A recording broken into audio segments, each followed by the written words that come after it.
On va monter un peu. Dans le vin, tout part de la terre. Le Jurançon ne fait pas exception. Donc ici, on a vraiment le Poudingue qui est à fleur. Donc on est sur des galets donc agglomérés par un ciment calcaire qu'on voit bien ici. Et on a donc cette particularité d'avoir la vigne qui pousse, qui va chercher à passer ses racines au travers donc de ces cailloux. Pour la première fois, la cave de Gand fait découvrir une partie de ses 900 hectares de vignes aux visiteurs. C'est pas gentil ce que je vais dire pour la vigne, mais la vigne, si on veut qu'elle produise des beaux raisins, il faut qu'elle souffre un peu. Si elle est trop à l'aise, si elle a trop à manger, elle fait des grosses grappes avec des fruits qui n'ont pas beaucoup de goût.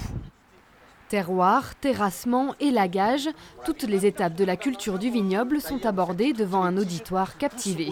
Et les questions fusent. Tous les cépages ne vont pas avoir une croissance qui est aussi forte et qui permet ça. Ça rogne, Si. partout ailleurs, il rogne de toute façon. Souvent on voit les caves, on voit la façon lécher et voir directement les vignobles là à côté, quoi. C'est ça l'intérêt. Ce qui a été sympa, c'est de voir le terroir, par exemple, de voir la composition du terroir, le terroir qui est à fleur ici, en fait, le Poudingue de Jurançon, les données techniques sur la coupe, tous ces détails techniques que je ne connaissais absolument pas. Après un dernier tour du vignoble, la visite continue dans la cave de Gand.